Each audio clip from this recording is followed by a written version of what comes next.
કે ભગવાનના જન્મ વખતે તમે કેમ ખુશ છો? સૌધર્મ ઇન્દ્રને પેલા પૂછવામાં આવ્યું કે તમે કેમ ખુશ છો? તો સૌધર્મ ઇન્દ્ર બોલ્યા કે ભગવાનનો જન્મ થશે ને એટલે એ કે હું ભગવાનનો જન્મ થશે એટલે હું મેરુ પર્વત ઉપર હું ભગવાનને લઈ જઈશ, એટલા માટે હું ખુશ છું. પછી બળદને પૂછવામાં આવ્યું કે તું કેમ ખુશ છે? તો બળદ કે હું એટલા માટે ખુશ છું કે ઇન્દ્ર મહારાજા મારું બળદનું રૂપ કરી અને પછી ભગવાનને લઈ જશે, એટલા માટે ખુશ છું. પૃથ્વીને પૂછ્યું કે તું કેમ ખુશ છો? તો પૃથ્વી કે ભગવાન જેવી દીક્ષા લેશે ને એટલે વિહાર કરશે ને એટલે મારા ઉપર ચાલશે, એટલા માટે હું ખુશ છું. કમલને પૂછ્યું કે તું કેમ ખુશ છો? ત્યારે કમલ કહે છે કે કેવળ જ્ઞાન પછી ભગવાન મારા ઉપર ચાલશે એટલે કમળ ઉપર ચાલશે, એટલા માટે ખુશ છું. સોનું વગેરે ધાતુઓને પૂછ્યું કે તું કેમ ખુશ છો? ત્યારે એણે કીધું કે હું એટલા માટે ખુશ છું કે દીક્ષા લીધા પછી જ્યારે ભગવાન દેશના આપશે ત્યારે અમારું સંવત્સરણ બનશે, માટે હું ખુશ છું. હવે મનુષ્ય હું તમને પૂછું છું કે તમે કેમ ખુશ છો આટલા બધા?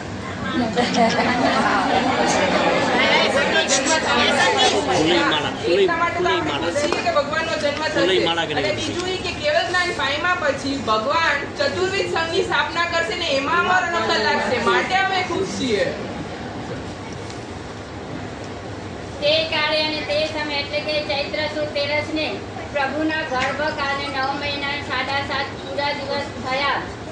તે માટે ઋષભદેવ ભગવાનને 9 મહિનાને 4 દિવસ, અજિતનાથ ભગવાનને 8 મહિનાને 25 દિવસ, શંભવનાથ ભગવાનને 9 મહિનાને 6 દિવસ, અભિનંદન સ્વામી ભગવાનને 8 મહિનાને 28 દિવસ, સુમતીનાથ ભગવાનને 9 મહિનાને 6 દિવસ, પ્રભુ સ્વામી ભગવાનને 9 મહિનાને 6 દિવસ, સુકર્ષનાથ ભગવાનને 9 મહિનાને 19 દિવસ, ચંદ્રપ્રભુ સ્વામીને 9 મહિનાને 7 દિવસ, સ્વીતિનાથ ભગવાનને 8 મહિનાને 26 દિવસ, શીતલનાથ ભગવાનને 9 મહિનાને 6 દિવસ, શ્રીયાસનાથ ભગવાનને 9 મહિનાને 6 દિવસ, વાસુપૂજ્ય સ્વામી ભગવાનને 8 મહિનાને 20 દિવસ, વિમલનાથ ભગવાનને 8 મહિનાને 21 દિવસ, અનંતનાથ ભગવાનને 9 મહિનાને 6 દિવસ, ધર્મનાથ ભગવાનને 8 મહિનાને 26 દિવસ, શાંતિનાથ ભગવાનને 9 મહિનાને 6 દિવસ, કુંતુનાથ ભગવાનને 9 મહિનાને 5 દિવસ, અરનાથ ભગવાનને 9 મહિનાને 8 દિવસ, મલિનાથ ભગવાનને 9 મહિનાને 7 દિવસ, મુનિસુરત સ્વામી ભગવાનને 9 મહિનાને 8 દિવસ, નેમિનાથ ભગવાનને 9 મહિનાને 8 દિવસ, નેમનાથ ભગવાનને 9 મહિનાને 8 દિવસ, પાર્શ્વનાથ ભગવાનને 9 મહિનાને 6 દિવસ,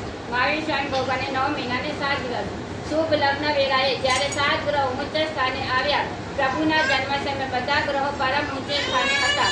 તે પ્રત્યેકનું ફળ અનુક્રમે સુખી, ભોગી, ધનિક, નેતા, માંત્રિક, રાજા અને ચક્રવર્તી થાય એમ સમજવું. તેમાં પણ જેના જન્મ સમયે 3 ગ્રહો ઊંચે હોય તે રાજા, 5 ગ્રહો ઊંચો હોય તે વાસુદેવ, 6 ગ્રહો ઊંચો હોય તે ચક્રવર્તી અને 7 ગ્રહો ઊંચો હોય તે શું થાય? તીર્થંકર થાય.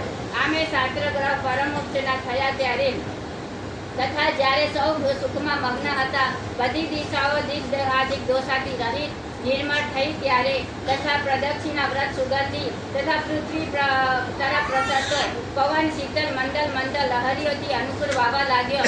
દૂર બેસી જવાથી દિશાઓ અંધકાર રહિત બની, કારણ કે ભગવાનના જન્મ સમયે સર્વત્ર ઉદ્યોત હોય. કાગડા, ગુવાળ, કાળી ચકલી અને પક્ષીઓના જે શબ્દ એવા સર્વ ઉત્તમ સુકન સૂચવવા લાગ્યા. પૃથ્વી વિવિધ ધાન્યથી નિષ્પન્ન હતી, તેથી દેશના લોકો સુખી હતા. હર્ષિત થયેલા લોકો પ્રસન્ન થઈને રાસ, ગીત વગેરે ગાતા આનંદ કરતા હતા. ત્યારે બરાબર મધ્ર રાત્રિએ ઉત્તરા ફાલ્ગુની નક્ષત્રમાં ચંદ્રનો યોગ થયો ત્યારે સાવધાન આરોગ્યથી યુક્ત ત્રિશલા રાણીએ આરોગ્યથી યુક્ત એવા પુત્ર રત્નને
બાકી બધા ચલાવવા માટે નામ આપ્યો અને બધા બાકી લાઈનમાં ઉભા રહેજો પાછળ. કોઈએ ગર્દી કરવી નહીં. ભગવાનને રૂમાલ ઓઢાડી રહ્યા છે જ્યોત્સનાબેન પ્રવીણચંદ્ર દોશી પરિવાર. જેનો ચલાવો છે બેનો એ ગાવજો. કૃષ્ણાનંદન વીર કી જય બોલો મહાવીર કી. કૃષ્ણાનંદન વીર કી જય બોલો મહાવીર કી. નીકળતા જાઓ જરાક જ હાથ લગાડો. બહેનો